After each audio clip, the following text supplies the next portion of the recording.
What's up, you guys? Today we'll be reviewing the Ruko U11 Mini. This was sent to me by the company, and I'm going to take it out and fly it above the lake here and see how high it can go, how fast it can go, and also what the image quality looks like and if I can use it on my future videos. Now, one of my favorite features is this case. It's a hard shell case with zippers that open up to allow you to use it as a landing pad and a takeoff pad if you need as well.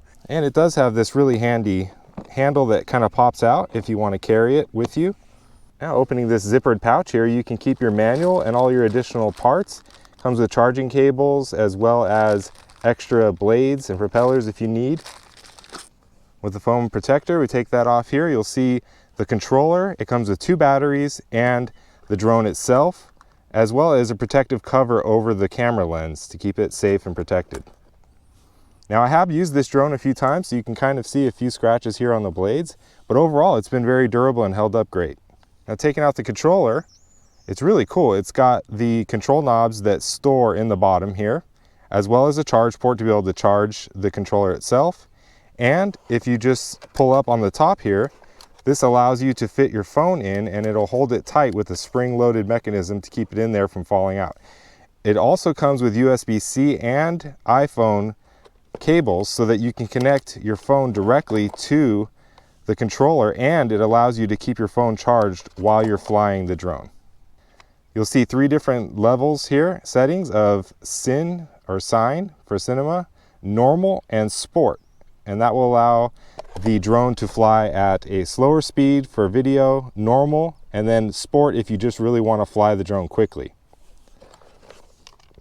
You also have a landing button here as well as the power button. You have your satellite connection, and this button here allows you to move the camera all the way down and to return it by pressing it again all the way back up into its original position, and I'll show you that. This knob here allows you to control where the camera is facing and move it from the forward direction or downward direction and anywhere in between by simply just rotating this back and forth. And on the other side here, you have a camera button and a start-stop for video. And you can also do that on the app, which I'm going to show you. I have the Ruko app downloaded to my phone as well.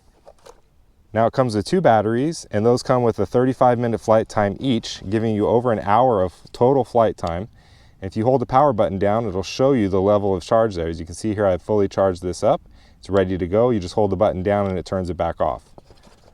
Okay, and so to prepare the drone for flight, you simply take off this cover here off of the lens. And the drone itself does not have a 3-axis gimbal for any type of stabilization, nor does it have electronic image stabilization. So we're going to see how well this 4K camera can hold up. Now, you do have the ability to take off from your hand if you'd like, or a fixed surface. It does have GPS, so it returns to home if necessary. It has a follow mode. And it also has the ability to go up to almost 2 miles at 9,800 feet of range. Again, the 4K camera and fairly sleek body and design make this thing pretty attractive. And you can see here, we'll be putting the battery in, and we're gonna go ahead and take this thing up and see how it does. And one feature I really like about these smaller drones is that this is under 250 grams. In fact, it's about 239 grams. So you don't have to register this with the FAA or deal with any of those problems. All right, so we'll simply slide the battery into the slot here. Go ahead and fold the arms outward. And again, make sure that you take that cap off of the front lens cover, the protector. And one thing I do recommend is that if you are going to put your phone into this holder on the controller, that you take any type of case or anything off of it. It will definitely make the phone fit better. So that just simply slides in there, and then you put your USB cable, either USB-C if you are Android like I am, or if you have an iPhone, there's also an iPhone cable to put with it. Then you simply go to the bottom here, you take out the control pieces here, and you just screw them into each side. That way you don't ever have to fumble for them or look for them anywhere. They're built in right into the controller, which I really like a lot. Now, I'll be starting out with this on the Cine or cinema level, which is the slowest, and then normal is faster, and then sport, we'll try it to see how fast the drone can go and to see what performance it has. So the first thing we're going to do is we're going to turn the controller on. You can see it starts charging my phone here. Then next I will go into the app. So we'll go into the Ruko 11 mini app here.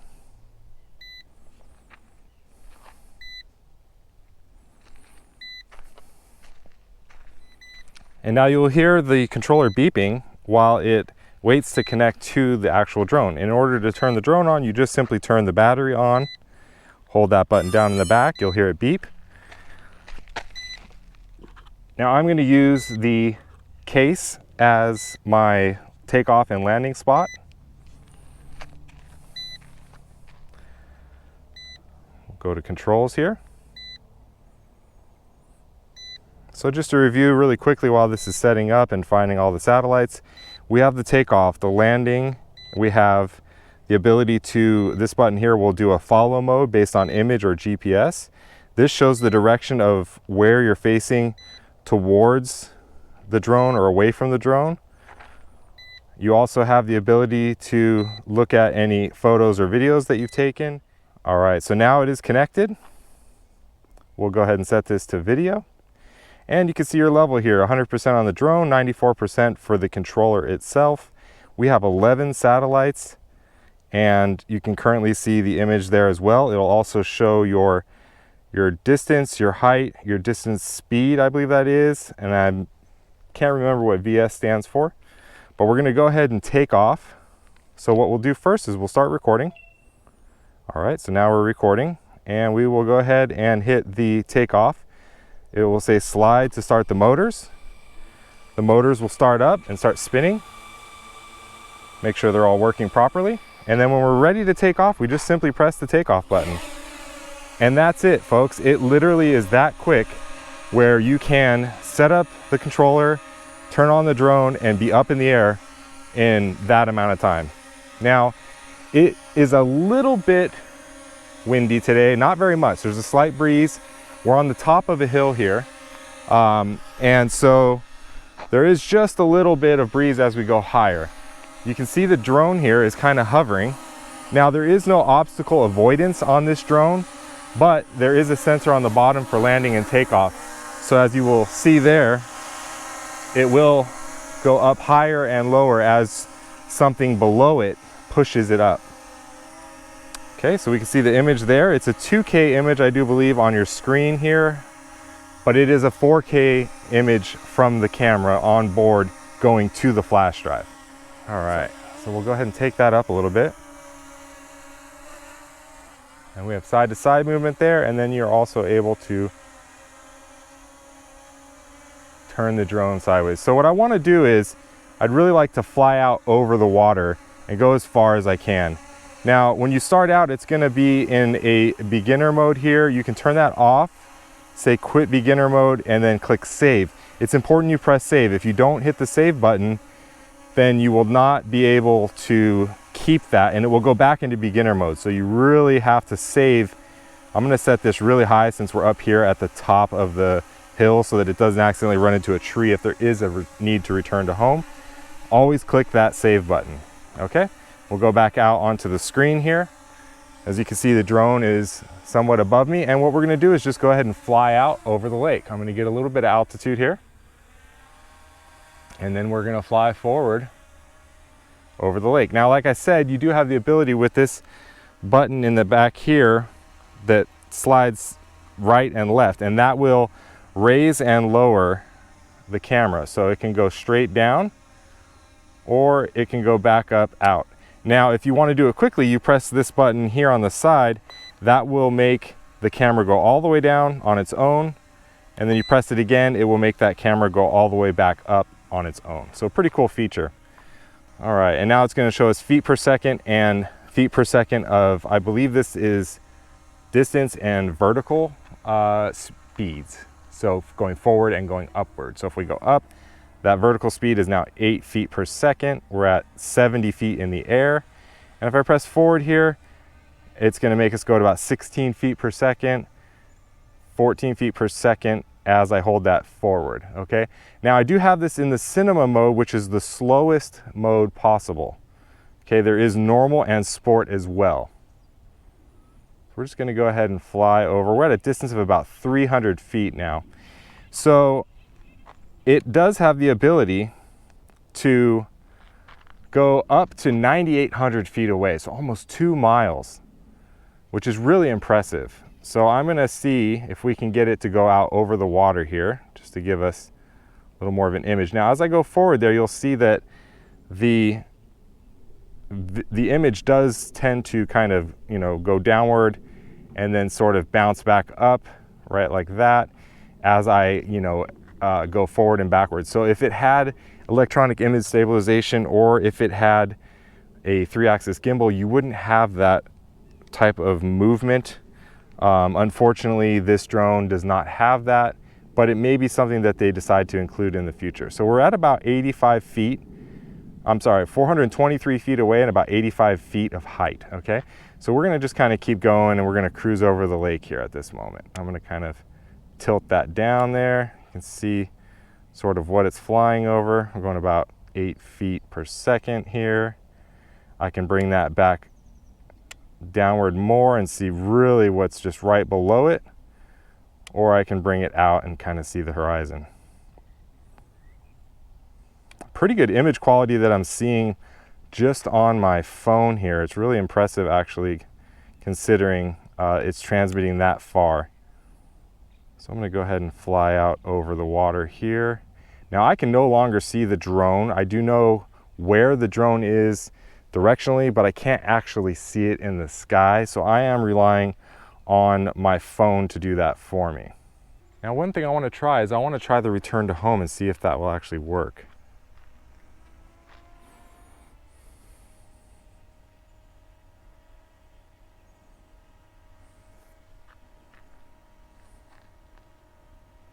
Okay, slide right to return.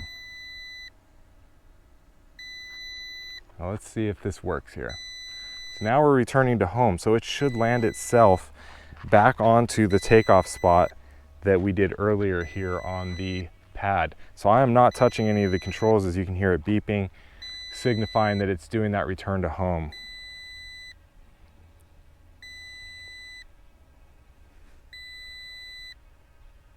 Now it's pretty much directly above us at this point, probably about 90 feet above us in the air. And we'll go ahead and see if that returns back to where we are.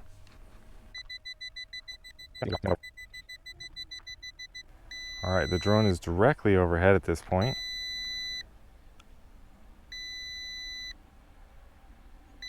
And it is coming down lower at the moment.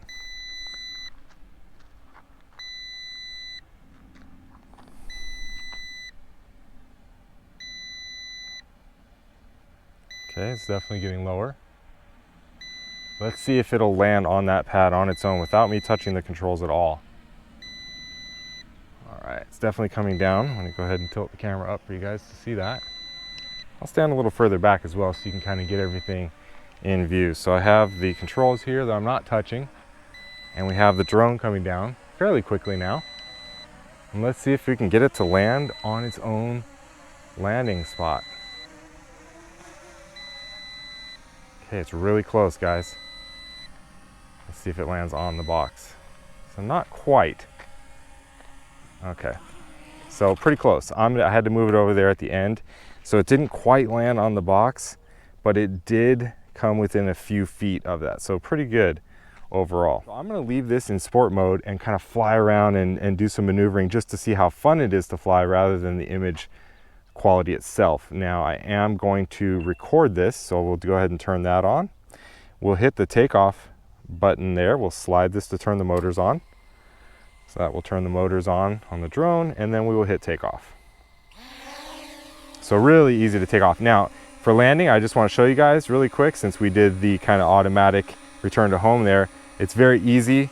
We have the drone flying here. Again, remember, there is no obstacle avoidance, so the drone is not going to do anything other than if you're underneath it and you put your hand on it, it will float upward. But if you are in this situation like this and you're ready to land and you confirm landing, you just slide this to the right and it will automatically land.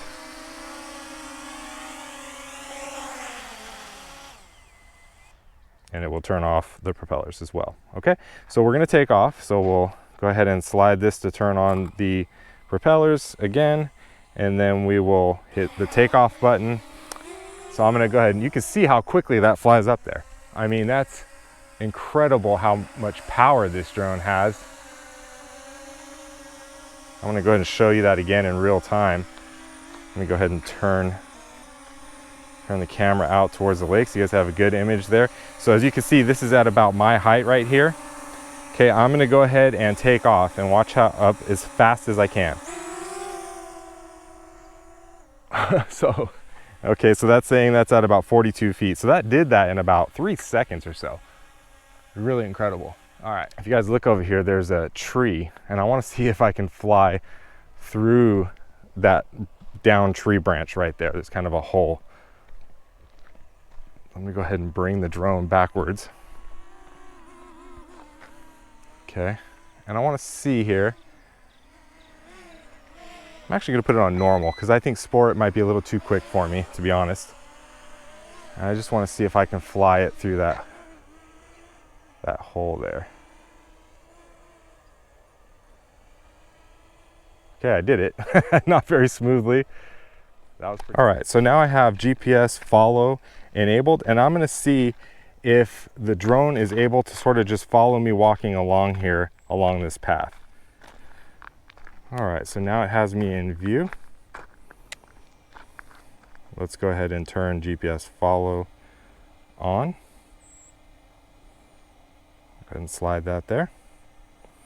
All right, I'm gonna go ahead and walk down this path here, and let's see if it'll just follow me along as I go for this walk here at about 3 feet per second. It is in cinema mode. I'm gonna put it into normal mode, see if that allows it to go a little bit quicker to kind of keep up with me.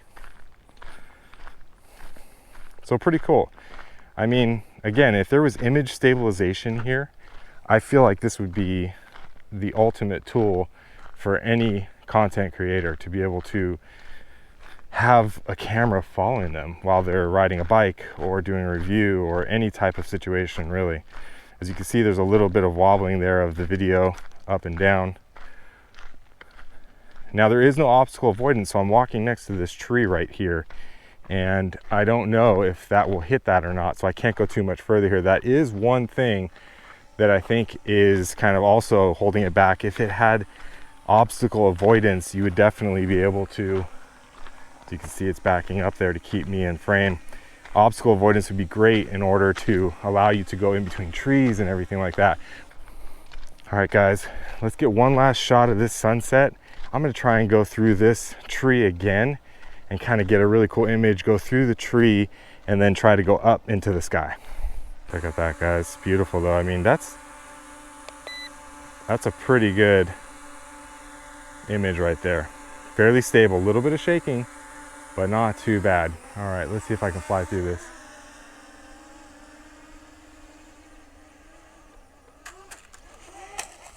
Nope.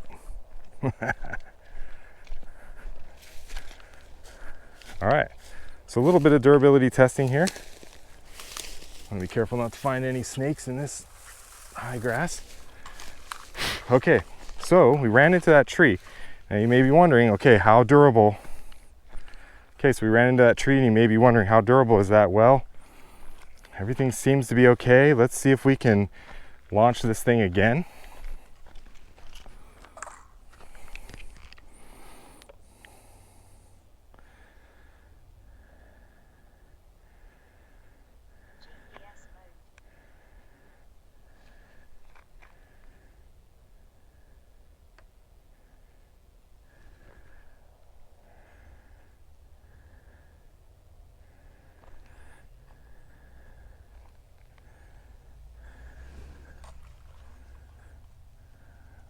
Okay, so we have some flashing going on there. So what I'm going to do is simply turn this off.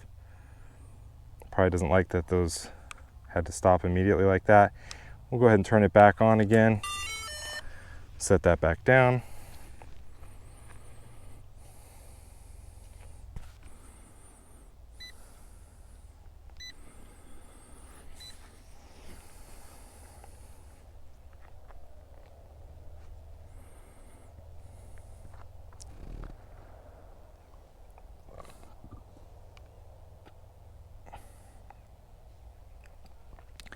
Just simply waiting for everything to connect. Okay.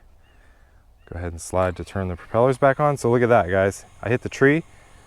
Still seems to be running just fine. We'll go ahead and take off. And look at that. All right. Stoked on the durability. So run into a tree, still is okay. All right. Let's see if we can do this again. Again, like I said, I am not the best here at flying. We'll go ahead and start recording this. I'm gonna go ahead and put this in cinema mode here, just to kind of give me some extra stability. I'm gonna see if I can get a cool shot.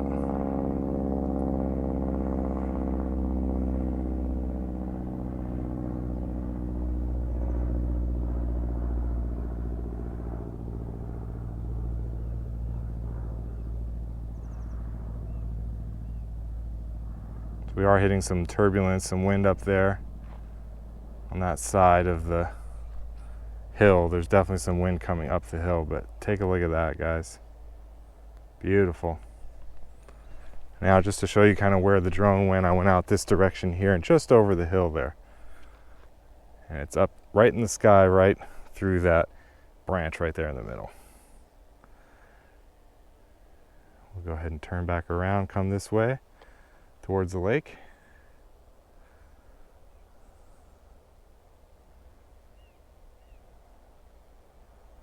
So, I mean, that would be great. If there was electronic image stabilization and a 3-axis gimbal or 3-axis gimbal there, that would be amazing footage, you know?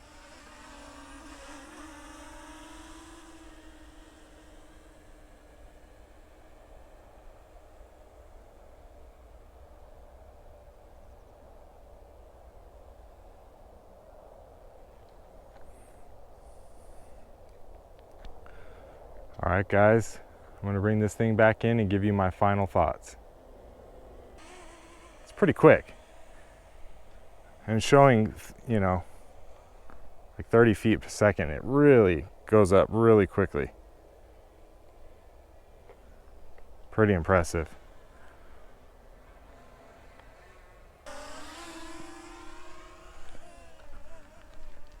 Do one more quick buzz by for you guys.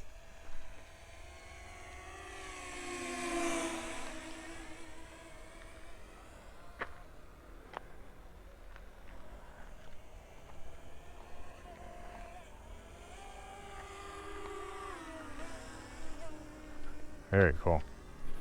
All right, we'll go ahead and bring it back in for landing. Let's see if I can actually land it on this case that it comes with here.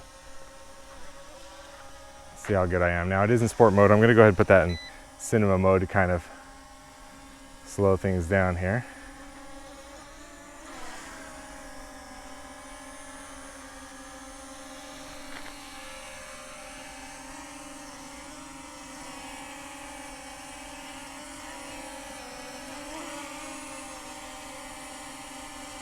All right, we'll go ahead and land it right. There's a little bit of movement of wind maybe. Oh, so close, guys. So close. All right, guys, so my thoughts on the Ruko U11 Mini are that it's a great entry-level drone. You have the 2 batteries with 35 minutes of flight time each. You have the GPS controller that has the ability to take 4K video footage and still pictures, and to store those onto a USB flash drive that you can insert into the actual drone itself. You have the stowaway control knobs that go into the bottom of the controller. It's USB-C rechargeable. You also have the holder for your phone mount, and you have the ability to go into a video mode, normal mode, or sport mode, depending on how fast you want to fly the drone. It has the Ruko app where you can also see all the information such as the height, distance, and everything while you're flying in real time, as well as an image on screen that really gives you a great idea of kind of where you are and allows you to fly even around obstacles with ease, because you can see clearly where you're going in real time on your phone. Now, as far as having that really smooth footage, I think they need to include some sort of electronic image stabilization into the camera of the drone, as well as maybe a 3-axis gimbal in there would be helpful to get that footage as smooth as possible for, you know, YouTube videos and other content creators as well. But for the money, I think it's a pretty good value. If you're interested, be sure to check out the links in the description of the video, and we'll see you on the next one.